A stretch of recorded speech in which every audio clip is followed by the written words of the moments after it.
morning, good afternoon, good evening, ladies and gentlemen. Welcome to the J&F Alexander High School in Israel radio station, located here in Hod HaSharon, Israel, for another wonderful interview with a fresh off the boat colleague, just visiting from San Francisco, although originally from Israel, Ilan Vitemberg. Did I pronounce that correctly? No, you did it very, very well. Very well. It used to be my last name before I changed it to Sinai. My name is Leor Sinai. I have Jake Salzberg here with me on my right, and we want to learn a little bit about Ilan and where he's from, what he's done, what he plans to do, and what Zionism means to him. Yes. Yes. Ilan, so where are you from? I am from Kibbutz Megiddo. Kibbutz Megiddo, in the Bay Area. Absolutely, between San Francisco to Afula. Just veer to the left and you'll get there. But the joke is that it's it's Visha Salgel, which is the ruler road, and every ruler has a hole at the end. Megiddo That's Megiddo. Yeah. Megiddo is actually from the Tanakh, huh? Megiddo is a very, very famous place. It's actually the only place that is mentioned in every single ancient writing from around the area. It's also known to Americans and English. What is Megiddo in English? Let me just say, Megiddo in English is Armageddon. Oh. I know. And it's Armageddon. People don't know that Ar in Hebrew means mountain, and Megiddon is Megiddo, and people think that Armageddon is a concept of the end of the world, but no, it's the place where I was born, so beware. Beware and correct yourself. Yeah. It's actually, I just found this out recently. I was reading a very interesting article. It was also the site of one of the earliest known recorded battles in history. Wow. Yeah, I remember going to Egypt when I was in 11th grade, and I took a picture of Megiddo, writing about Megiddo's battle. And of course, it's mentioned in the Bible with Deborah. Amazing. And in other writings. So you live now in the Bay Area? I do. I live in Oakland, California. I'm sorry about the Warriors, but we still have our part. I'm sorry about the Warriors. Yeah, we all are. We Israelis kind of let go of our support for Cleveland once they let go of David Blatt, but yes.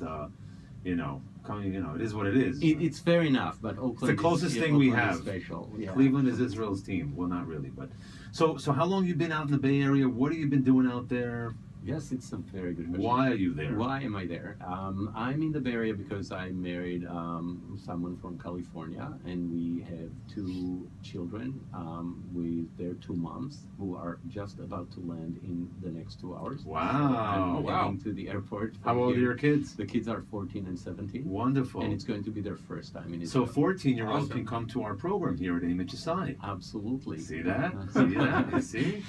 There's a catch to everything. There's a catch to everything. Better watch out what I say. This is just starting. We're just starting here. All right. So what do you do in the Bay Area professionally? Professionally, I work for an organization called Jewish Learning Works. Jewish Learning Works. Yes, it does. Sometimes. When it does. Not always. Not always. We try. Yes. What do you do there at the Jewish Learning Works? For many years, my title was the director of the Israel Education Initiative. So my role was to bring Israel to Jewish schools in the Bay Area. Last year, my role has changed a little bit because of lack of funding for many things. We all start wearing 7 hats instead of wearing just 2. Tell me, if you don't mind interrupting you, but how do you bring Israel to anywhere else but Israel? Don't you love it when people say thank you if you mind me interrupting? But what am I supposed I'm just trying to be, we're actually in Israel. We're in Israel, so I should be know. apologizing. The first but you're time, coming from America, so I I'm know, trying the to first be, time I was in the States, somebody looked at me and I said, what did I do? And said, you just interrupted me in the middle of the sentence. I said, no, I was having a conversation. This is how we do it, So forget I apologized. How do you bring Israel there from here to there? Well, you try. Yes. In many ways. You have to be tuned into where folks are now, and you have to be aware of the sensitivity that teens nowadays have of being fed a message. What's different today than once upon a time? Like when I was a kid, it was like, Israel, this is the beating heart of the Jewish people. Today we're tiptoeing around this. Is that what's happening? Well, today you get a lot of information from many different sources, so it's hard for teens to know what's a source that they can trust. And they also are much more likely to, I think, suspect what is being given to them. I think that the party lines, and also there's a huge difference between the number of folks who actually come to Israel. I think when teens They used to, our community used to have a trip every year to Israel for 10th grade. We used to have about 400 teens going on that trip. There is no such a trip nowadays. No way. And I think probably maybe would have 30 teens going to Israel in any given year.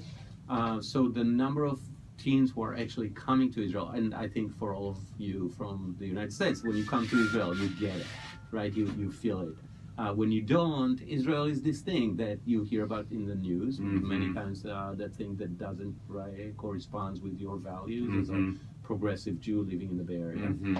So Israel becomes this thing that you don't know how you are attached to it.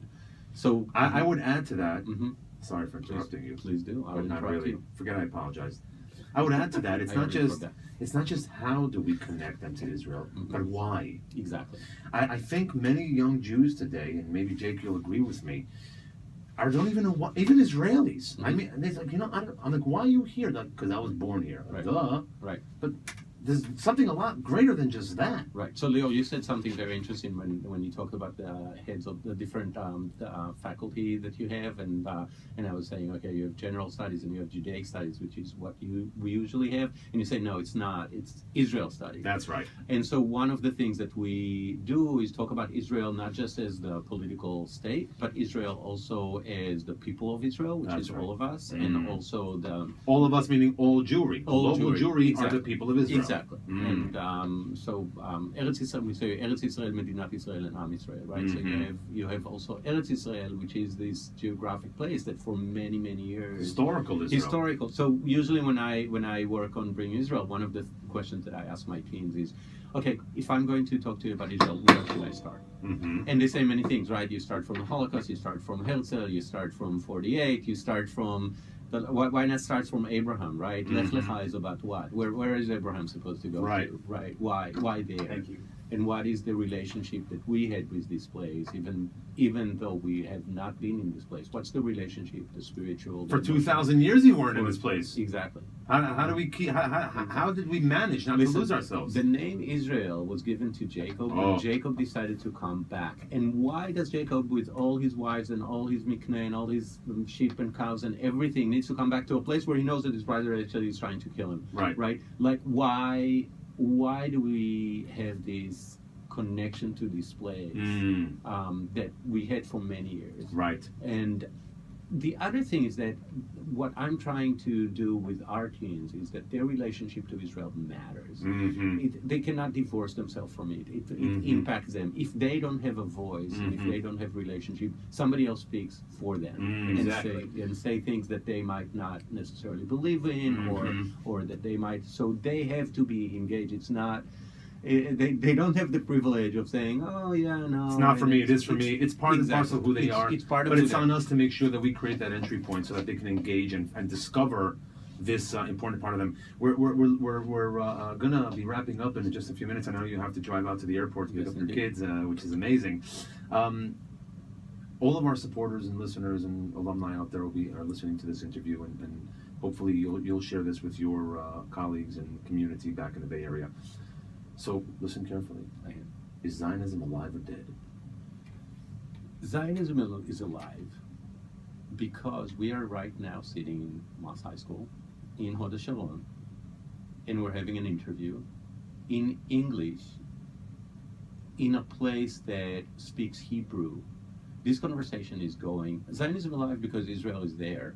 The conversation needs to be, as far as I'm concerned, not is Zionism alive. So what form of Zionism do you believe in? What's the form of Zionism? What does it mean to us today? Yeah, I feel like it's a venture. It's an ongoing project. Continuous revelation. People. Exactly. And you have to discover it each time. And we when I say we, I mean the 50-year-old and up, we have to be open to the fact that Zionism might look differently, but we have to give the young generation a voice. That's right. It looks That's right. We got to give them ownership.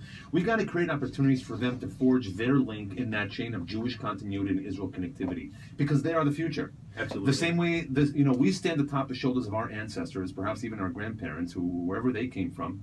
We need to give them the opportunity to also stand atop our shoulders and see that much further into the distance. Definitely. Absolutely. Ilan Vitemberg, it was a pleasure to have you here on campus with us, all the way from Jewish Learning Works in Megiddo, which is a suburb of the Bay Area. Almost. You got it also. We also look forward to working closely with you and your colleagues in the Bay Area and partnering and ensuring that our next generation finds their place around the table of the Jewish Israel, I should say, conversation. Yeah. Wonderful. Well, thank you so much for joining us. Jake, any departing words? Thank you for stopping by. We appreciate you listening to all of our questions and answering them. Thank you for everyone for tuning in, and hope to hear from you all later. And thank you all for listening. Once again, ladies and gentlemen, welcome and thank you for joining us at the J&F Alexander High School in Israel radio station located here in Hod HaSharon, Israel. Lehitraot.